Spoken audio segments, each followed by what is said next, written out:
Wilkie is a local historian with a boundless knowledge of New Brighton, past and present. Joy, am I right in believing that it started out as a watering place for landed gentry? Yes, you're quite right.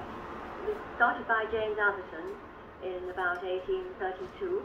He lived in Everton, and he could see this corner of the Wirral from his house where he lived, and he decided he would come over and buy 170 acres of sandhills from William Penkert, who was Lord of the Manor and owned the area, and he set about laying out the area, and he went to a firm of architects in Dale Street, and he had plans drawn up, and the road layout that is shown on these plans is pretty well much the same as we've got today.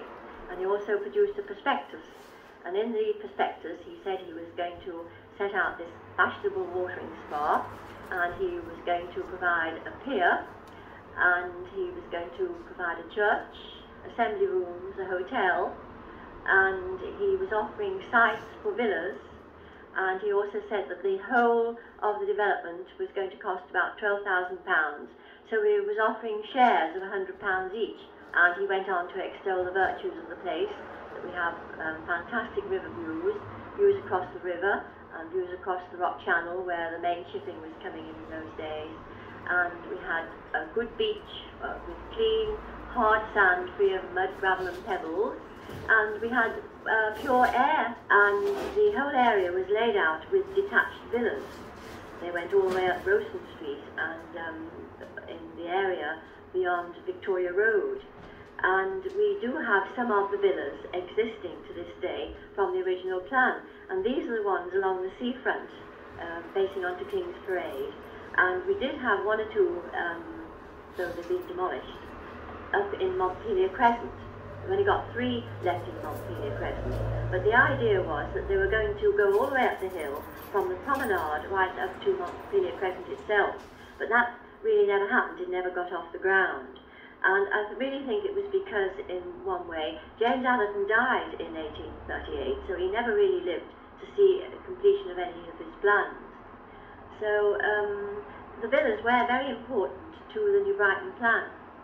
The assembly rooms played an important part, because in a way it was a bit like a community centre, because in the assembly rooms they had reading rooms. You could go and read the latest newspaper. They had a billiard room, they had a ballroom, and it was a meeting place where the gentry could really go and meet each other. It was a very elegant building. It was right next to the Victoria Hotel. Some of the features are still there, but it really is enveloped within the Hotel Victoria. We had steam arrive in the Mersey in 1817, so they had these little sort of steam ferry boats which plied between Liverpool and New Brighton on an hourly basis. It was quite a regular sailing, and so the pier was initially for the people who lived here building the villas. In 1861 the pier was taken over by the New Brighton Pier Company, and they had plans drawn up for a new pier by Eugenius Birch, and his name was the name in piers, same as Brunel is for bridges, he was for piers. And currently at the same time the council also built a pier alongside to get passengers down to the refurbished ferry. So you get 2 piers alongside, the ferry pier and the promenade pier. But the promenade pier was privately owned, it was nothing to do with the council. And this state of affairs stayed like that until 1928, when the local authority bought the pier. So they also did a lot of repairs and a lot of modernisation, and they got rid of a lot of the cast-down character. It was really a very pretty pier, and I would say it was as pretty as Brighton Pier, but this was New Brighton Pier. By the 1860s, the character of New Brighton started to change, and the reasons for this was, first of all, due to the Bank Holiday Act of 1871. In the case of Liverpool in particular, the living conditions became absolutely horrendous. But at the weekends, they just wanted to get away from their awful surroundings.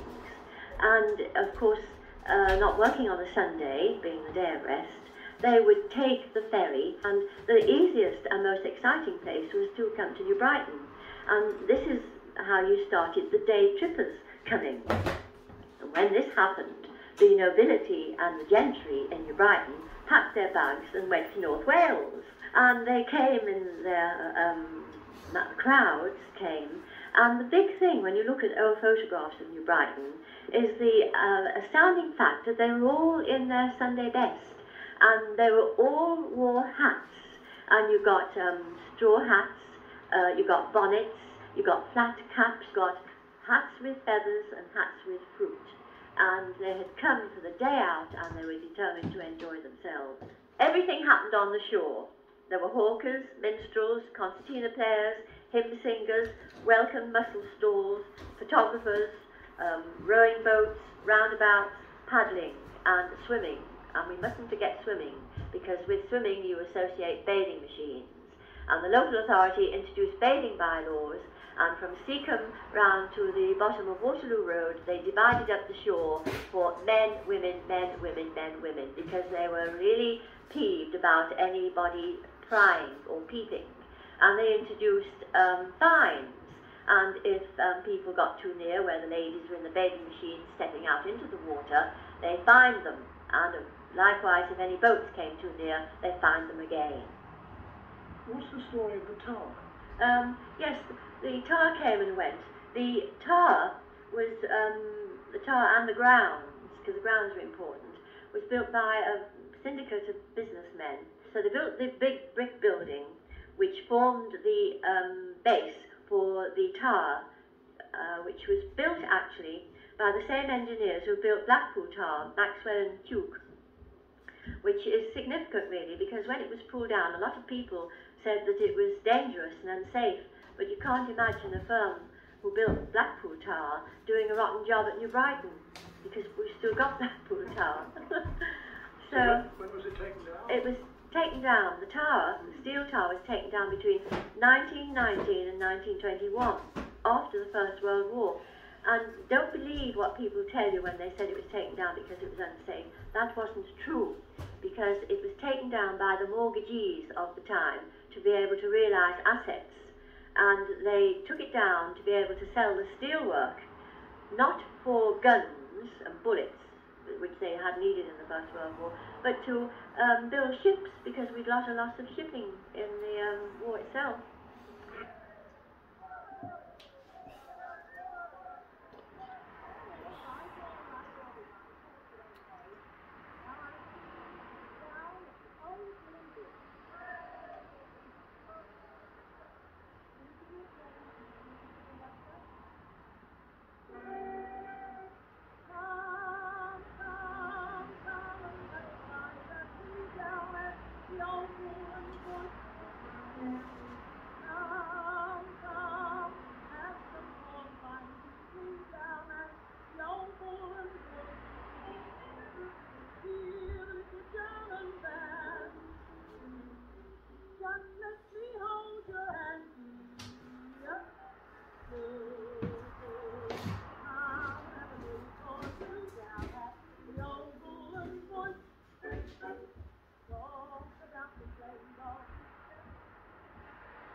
Now, I've heard about the ham and egg parade. What was that? Well, when the pier, the first pier was built, there was a little promenade. It was really basically a broad walk, which was faced in stone, and it had little timber steps down onto the shore. And along this broad walk there were little wooden huts, which the gentry, when they went to their afternoon walk, would be able to go and buy a cup of tea, and this was known as Teapot Road. But this was eventually taken down round about 1871, because the influx of people coming into New Brighton was such that they needed more accommodation. So another group of businessmen got together and they decided they would build a block of apartments with some little shops as well. And these shops housed tea rooms, sweet shops, shooting galleries, slot machine, arcades, and little things like that. And it was very well frequented, and it had got this narrow broad walk in front of it. It got terribly crowded, and I'm sure a lot of people got pushed over the side onto the shore. It was so well populated, and it acquired a terrible reputation, and the reputation was because of the women and the drains. And when it was high water, the drains backed up and they didn't have any proper traps, and some of the drains went directly into the places where they were selling food, ham and eggs. This is why it got known as a ham and egg parade. And Jerome K. Jerome wrote in a magazine in London that he had gone along the seafront, and in the course of 500 yards he was accosted several times by women into these so-called tea rooms, and it was virtually impossible for young men to be able to go along the seafront without being accosted. Of course, when the ham and egg parade was taken down in 1907, they had to do something about the promenade because it was far too narrow, so they extended the promenade further onto the shore and made it as wide as we've got it today. So the original stone wall is the one they built in 1907. And then they set about the demolition of the building, and they replaced it with the Victoria Gardens and the Floral Pavilion. The Floral Pavilion was opened in 1913 as an open-air complex.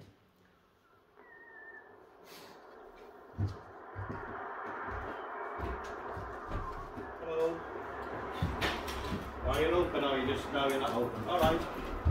No problem. No. I'm recording something there. Sorry. That's what sorry, I got It's it wrong. okay. Okay. Anonymous with New Brighton and entertainment at New Brighton for years and years and years, and the great nephew of the founder is David Wilkie. David, how did it all start? My great uncle was working in a rope factory, and he was working with his brother, and they used to rig up what we call an aerial ropeway. They used to call it an aerial railway at the time. They used to rig up a rope from the top of the building to a big haystack at the bottom of the building, and they used to slide down on leather belts, and that was a form of entertainment for them in the lunch hours. And it became so popular with all the friends and people who visited the factory that they decided to ask the local fairground if they could rig something up when the local fairground came to town for the summer season. So they did this, and it was very, very popular, so popular that the fairground asked them to travel with them. And they travelled with that fairground for approximately 12 years. They came back to New Brighton and decided to settle down here, and they managed to get a piece of or involved with the old palace buildings. Eventually they expanded and took over the old palace buildings, and that was quite successful for them for a very long time until my great uncle George became quite ill, and that's when my grandfather came on the scene, who was a drummer, and he was selling sheet music on the promenade at the time, and he did very well for himself and ended up taking over the business from the family, and that's how it all started with him. The new palace came along in 1938. What happened to the old palace? Well, there was a lot of new attractions being invented at the time, and entertainment was very popular. It was a very, very popular Victorian resort, this, and obviously expanded from those days. And what he decided to do was build a more modern building and to put more modern apparatus in it. So he did this, he borrowed money, got shareholders involved, and built a much bigger complex, and finished it in 1938 at the outbreak of the war. The building was complete, but the rides hadn't been purchased and put in yet. So basically the war efforts, the War Office commissioned my grandfather to use the labyrinth of tunnels underneath the building as a munitions factory. And there was 200 women working full-time, 24 hours a day on shifts, creating munitions for the war effort. Well, after the war, the crowds came back, but then in the late 60s and early 70s, it all began to fall apart. The ferries went, the pier went, the sound had gone. And what happened after that? Well, since what we call the heyday, unfortunately, the business has just gone from bad to worse over the years up to the early 90s, really, when some drastic changes had to be made. We were mainly summer season, and we couldn't survive with the business that we were getting through the summer season. So one of the things we created about 11 years ago was the adventure playground in which we call Adventureland, and that's open all year round, school holidays and weekends. So that helped a lot. And then 3 years ago, I put in the go-kart track, which is for arrive and drive on a daily basis, open every day throughout the year. And we do an awful lot of corporate entertaining, which we incorporate with that, a licensed function suite which holds 200 people. So things like this have brought us business all year round instead of just the summer season. So we're working harder than ever. So what's New Brighton's future, and where will the Wilkie family fit into it? Well, I'd like to think that the Wilkie family will always have a piece of involvement in New Brighton. But yes, with this new project that's coming up at the moment, this big Sundome, I hope it comes off. There's a lot of projects that have come and gone. And let's hope that this is the one that's going to bring New Brighton back on the map.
recognise in Wilborough Council that New Brighton still retains, we still have the potential to be a leisure destination again.